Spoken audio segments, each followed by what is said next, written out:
अस्सलाम वालेकुम जी। मैं यमीन जदून आपकी खिदमत में हाजिर हूँ अपने चैनल साइंस टेक के साथ। आज के इस लेक्चर में मैं आपको ये second lecture of alternating current है।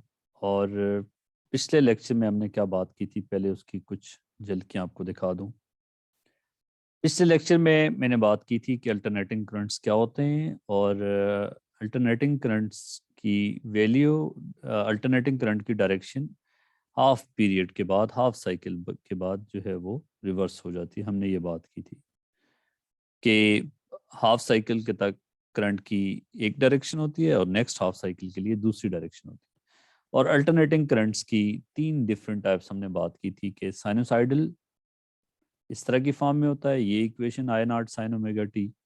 और फिर ट्रायंगुलर, और इसकी इक्वेशन मैंने नहीं लिखवाई थी, ये हमारे सिलेबस में नहीं इसकी इक्वेशन लिखना, लेकिन अगर आप लिखना चाहते हैं तो in straight lines in portion के लिए इक्वेशन ऑफ स्ट्रेट लाइन लिख देंगे। एंड सिमिलरली रेक्टेंगुलर ऐसी की हमने बात की थी। फिर हमने देखा था कि एवरेज करंट और वोल्टेज जो है वो एक पीरियड में अल्टरनेटिंग करंट की एवरेज ज़ीरो होगी और अल्टरनेटिंग वोल्टेज की भी एवरेज ज़ीरो होगी। लेकिन अगर आप रूट मीन स्क्वायर की बात करेंगे, एक टर्म डिफाइन की थी कि अगर आप स्क्वायर कर दें पहले, फिर आप मीन कर दें और फिर रूट कर दें, तो you will get a new quantity जिसकी बेस पे you can compare alternating currents. ठीक है। और इसमें याद रखना जो इम्पोर्टेंट बात थी कि अल्टरनेटिंग करंट की अगर साइनसाइडल अल्टरनेटिंग करंट है तो उसकी आरएमएस वैल्यू जो है उसकी peak value divided by under root two. If you have rectangular triangular alternating signal या ऐसी, तो peak value divided by under root three. और अगर आपके पास रेक्टेंगुलर है तो उसकी वैल्यू जो होगी वो पीक वैल्यू। इससे पहले अगर आप पास्ट पेपर्स का कंपैरिजन करें तो उसमें ये रेक्टेंगुलर की पीक आरएमएस वैल्यू का सवाल आया हुआ और इसका बहुत ज़्यादा आता है। इसका क्वेश्चन जो है वो ट्रायंगुलर का नहीं आया, तो लेकिन फिर भी मैंने आपको बता दिया। फिर हमने देखा था कि जी आरएमएस वैल्यू होती क्या है, कि अगर आपके पास एक अल्टरनेटिंग वोल्टेज सोर्स है और उससे उसकी आरएमएस वैल्यू जब आप करते हो उतनी वैल्यू का अगर आप डीसी सोर्स लगा दोगे तो you will have same power in the same register. ठीक है। आज की डिस्कशन में हम बात करेंगे कि पावर कैसे कैलकुलेट करते हैं, पावर इन एसी सोर्सेस। अगर आपके पास ऐसी करंट सोर्स लगा, ऐसी वोल्टेज सोर्स लगा हुआ है, तो उस सूरत में हाउ टू कैलकुलेट पावर, ये हमारा आज का डिस्कशन होगा। अच्छा जी, देखिए सबसे पहले तो आपके पास कोई भी अगर let's say you have alternating voltage current that is I not,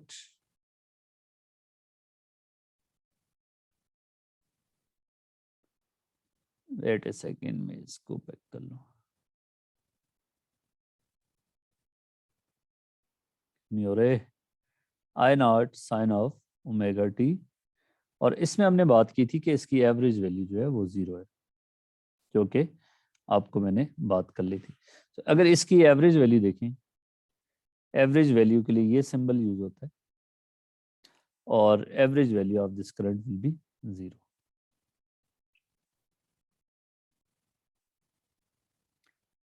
मैं पेन पकड़ लूँ बस माजरत के साथ, हो अब आया जी। सो अल्टरनेटिंग की एवरेज वैल्यू ज़ीरो होगी, चाहे करंट है चाहे वोल्टेज है। For example V naught sine of omega T, तो इसकी भी एवरेज वैल्यू ज़ीरो होगी। ठीक है। अगर करंट की एवरेज वैल्यू ज़ीरो है तो क्या इसका मतलब है कि ऐसी सोर्स लगाया है किसी रजिस्टर के साथ, तो क्या हीटिंग इफेक्ट उस रजिस्टर में प्रोड्यूस होगा? तो जवाब होगा यस, क्योंकि अगर हीटिंग इफेक्ट प्रोड्यूस ना हो तो फिर ऐसी लगाने का कोई फ़ायदा, फिर ऐसी सोर्सेज का मतलब ही ख़त्म हो जाता है अगर हीटिंग इफेक्ट प्रोड्यूस नहीं हो रहा। ठीक है। फिर इनको सोर्स कहने का जवाब ही नहीं बनता। तो इसलिए अगर आपने ये ऐसी सोर्स लगाया हुआ है V naught sine of omega T, इसमें से करंट जो गुजरेगा वो भी अल्टरनेटिंग करंट होगा, और इसकी हीटिंग इफेक्ट जो है वो इसमें होगा। क्वेश्चन ये है कि अगर एवरेज करंट जीरो आता है तो हीटिंग इफेक्ट फिर कैसे हो गया। तो आपको फार्मूला पावर का है, पावर का फार्मूला आपने पढ़ा है कि power is I square into R. ठीक है, तो इसका मतलब ये हुआ कि पावर चूंकि आई के स्क्वायर पे डिपेंड करता है, आई पे डिपेंड नहीं करता। और आई स्क्वायर का मैंने आपको बोला था कि जब करंट को स्क्वायर करते हो और उसकी एवरेज लेते हो तो वो ज़ीरो नहीं होता। इसलिए जो हीटिंग इफेक्ट किसी रेजिस्टर में से जब ऐसे लगाएंगे तो वो ज़ीरो नहीं होगा, हीटिंग इफेक्ट प्रोड्यूस हो रहा होगा। ठीक है, तो आपने कहना है कि power depends on square of current and mean of square current is not zero. So इसलिए जो है heating effect will be there. अब सवाल ये होता है कि mean of alternating current, square का मीन क्या होगा फिर। अगर ये आपके पास है करंट की वैल्यू आए, और मैं आपसे ये बात करता हूँ कि जी अच्छा, ये करंट की वैल्यू आपके पास कुछ इस तरह की है। सॉरी टू इंटरप्ट यू यार। ये करंट की वैल्यू कुछ इस तरह है, I naught and this is minus I naught. इसका जब आप स्क्वायर करेंगे तो ये सिग्नल कैसा बनेगा। क्या ये नेगेटिव वैल्यूज जो नीचे थी इनको क्या होगा।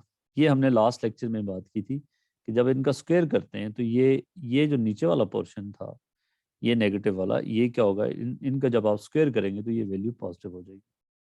ठीक है, अब जब ये वैल्यू पॉजिटिव हो जाएगी तो ये यार थोड़ा स्लो है,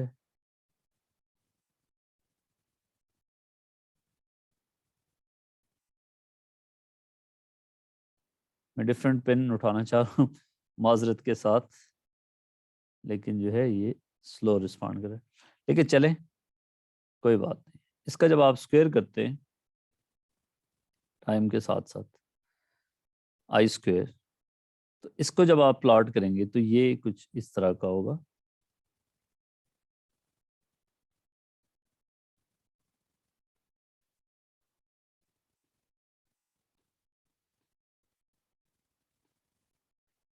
सो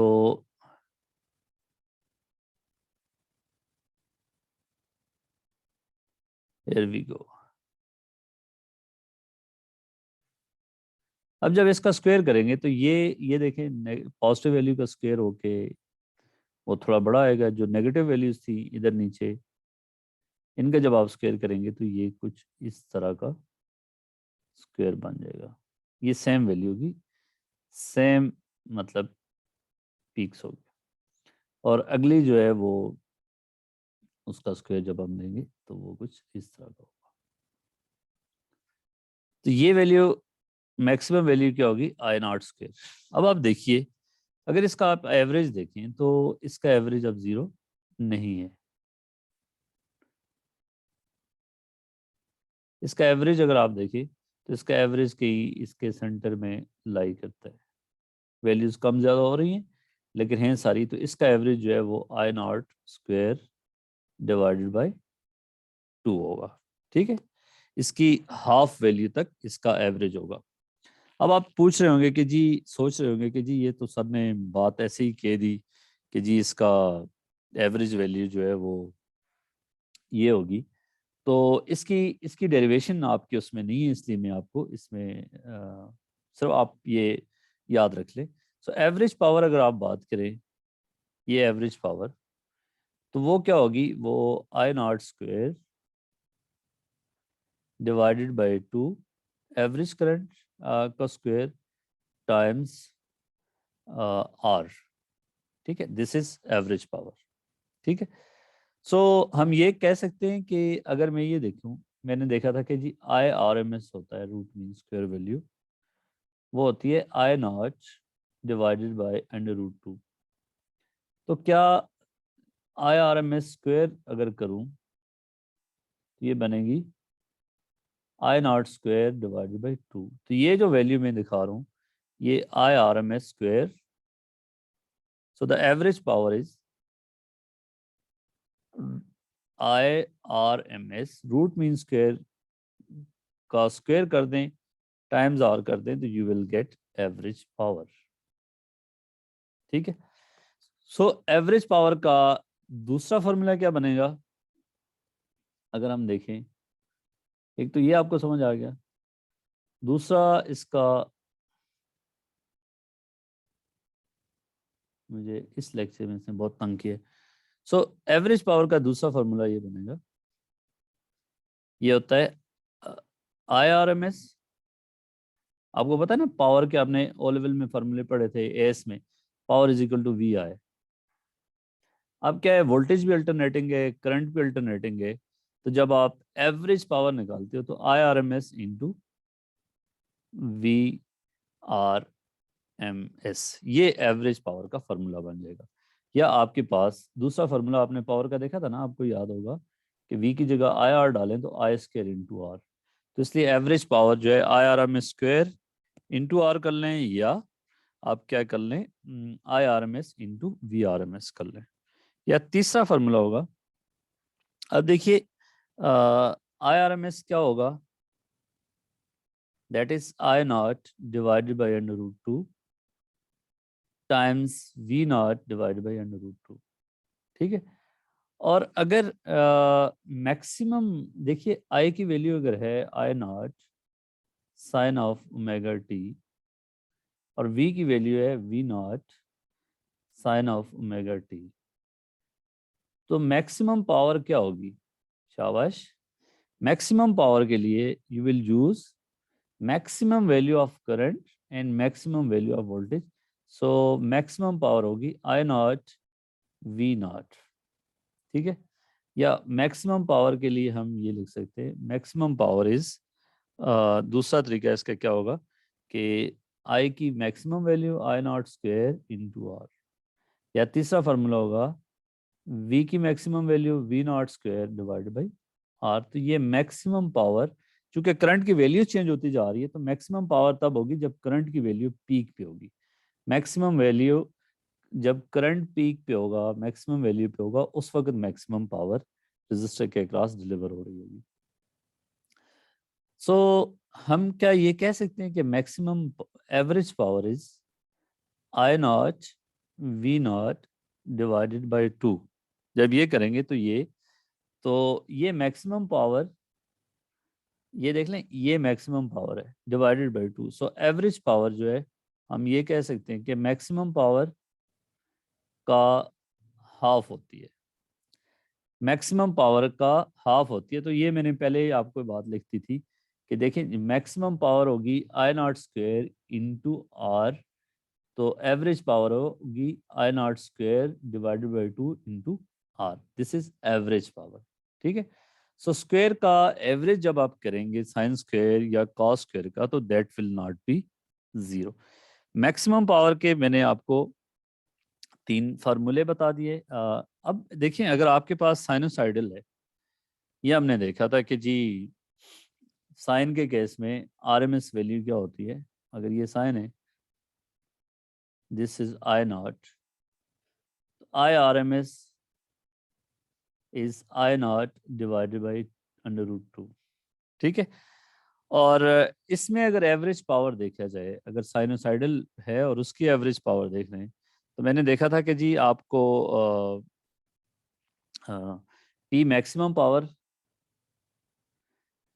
एवरेज पावर इसकी क्या फार्मूला बना इसका, एवरेज पावर इसका बनता है कि जी IRMS square into R. IRMS square जब आप करूँगा इसकी एवरेज पावर इंटू आर, तो ये मेरे पास बनेगा I naught square divided by 2 into R. So ये ऊपर वाला क्या है, ये मैक्सिमम पावर है divided by 2। So maximum power को जब 2 से डिवाइड कर लें तो you get average power in sinusoidal. और अगर आपके पास ट्रायंगुलर सिग्नल है, और ये हमने पिछले डिस्कशन में बात की थी कि इसकी मैक्सिमम वैल्यू I नॉट है, तो इसकी IRMS क्या होती है, I नॉट डिवाइडेड बाई √3। इसमें अगर एवरेज पावर की बात करेंगे इस केस में, तो इसकी एवरेज पावर होगी पी मैक्स डिवाइडेड बाय 3। और अगर आपके पास रेक्टेंगुलर सिग्नल है, इसकी मैंने आपको बताया था कि आई नॉट, इसकी आरएमएस वैल्यू क्या होती थी, वो आई नॉट होती थी। तो इसकी एवरेज पावर की बात करेंगे तो वो क्या होगी, मैक्सिमम पावर के बराबर ही होगी। ठीक है, अब मैं आपको बताने लगा हूं कि इंस्टेंटेनियस पावर, क्योंकि करंट की वैल्यू टाइम के साथ साथ तो चेंज हो रही है, वोल्टेज की भी चेंज हो रही है, तो अगर इंस्टेंटेनियस पावर हम देखेंगे तो उसका क्या फार्मूले बनेंगे। ठीक है, so now we are going to write down the formula of instantaneous power in AC. AC power हमारा कैलकुलेशन। तो देखो बच्चों, आपने देखा कि power is V into I. इन पावर का ये जनरल फार्मूला है। और V आपने देखा कि जी V is equal to V naught. अगर V इस फॉर्म में, हम साइनोसाइडल की बात कर रहे हैं, तो I is I naught sine of omega T. ठीक है, किसी रजिस्टर में से ना वोल्टेज और करंट इन फेज ही होते हैं, मतलब अगर वोल्टेज साइन की फॉर्म में है तो करंट की साइन भी फॉर्म में होगा, ये इंपॉर्टेंट चीज है। ठीक है, तो अब इसकी अगर इंस्टेंटेनियस पावर देखी, इंस्टेंटेनियस, तो वोल्टेज की instantaneous power V naught sine of omega T into current की instantaneous value I naught sine of omega T. ठीक है, तो मेरे पास इंस्टेंटेनियस पावर होगी किसी भी टाइम पे V naught I naught sine square omega T. ठीक है, सो इंस्टेंटेनियस पावर जो है वो, अगर उसकी एवरेज ये वो पावर है जो किसी भी टाइम टी पे आप निकाल सकते हो, इन केस ऑफ अगर आपने साइनोसाइडल जो है वो करंट और वोल्टेज की फॉर्म ली हुई। ठीक है, ये भी आपको समझ आ गया। दूसरी मैंने आपको बता दिया था कि जी अगर आपके पास साइन का स्क्वायर करते हो, दोबारा अगर उसको बताना चलूँ कि साइन का स्क्वायर करते हैं, ये साइन है, इसका स्क्वायर करते हैं तो ये वैल्यू जो है आपकी, नीचे वाली वैल्यूज जो है वो पॉजिटिव हो जाती है। ठीक है, सो इसमें बताना सिर्फ एक बात चाह रहा हूं कि इसका स्क्वायर जो है वो इस पे, ताकि आपको समझ आ जाए, ये और इसका स्क्वायर जो होगा वो नेगेटिव वैल्यू का स्क्वायर, ये पॉजिटिव हो जाएगा, फिर ये दोबारा पॉजिटिव। तो ये आपके पास है, अगर आई की वैल्यू है I naught sine of omega T, तो ये क्या है, ये आई स्क्वायर की वैल्यू है, ये this is I naught square. इधर से अगर ओरिजिनल आपने इसी जो करंट है उसका टाइम पीरियड देखना होगा तो ये टाइम पीरियड होगा, मतलब इस सिग्नल का टाइम पीरियड नहीं देखना, इस सिग्नल का टाइम पीरियड तो ये तो यहाँ तक अपने आप को रिपीट कर रहे हैं। लेकिन ओरिजिनल अगर इस सिग्नल का अगर आपको आई स्क्वायर दे के वो कहे जी के इसकी फ्रीक्वेंसी बताएं या टाइम पीरियड बताएं करंट की, तो फिर आप इस टाइम से निकालेंगे इसको। ठीक है, और अगर आपके पास जो है इस साइन का खाली मॉड लें, ये वैसे जो मैथ पढ़ते हैं तो उनको पता होगा कि जी मॉडुलस क्या करता है, वो इस वैल्यू को फिर आपकी को प्लस कर देता है। इसमें थोड़ा सा ग्राफ में फर्क है। तो ये जो है I naught sine of omega T के अगर मॉड लें तो नेगेटिव वैल्यूज जो हैं, वैल्यूज का नंबर चेंज नहीं होगा, सिर्फ नेगेटिव से प्लस कर देगा। तो इस केस में स्क्वायर भी हो रहा है, तो इसमें शेप थोड़ी सी बदल जाएगी। ठीक है, तो हमने देखा है कि जी इस लेक्चर में हमने देखा है कि एवरेज पावर कैसे लिखते हो, मैक्सिमम पावर कैसे देखते हो, मैक्सिमम पावर किस चीज़ पे डिपेंड करती है, और इंस्टेंटेनियस पावर देखनी हो वो कैसे किस चीज़ पे डिपेंड करती है। तो मुझे उम्मीद है आपको समझ आई होगी। अगर आपको कोई सवाल हो आपका, तो आप वहाँ पे जो है वीडियो के कमेंट में आप ज़रूर पूछिएगा। Thank you so much.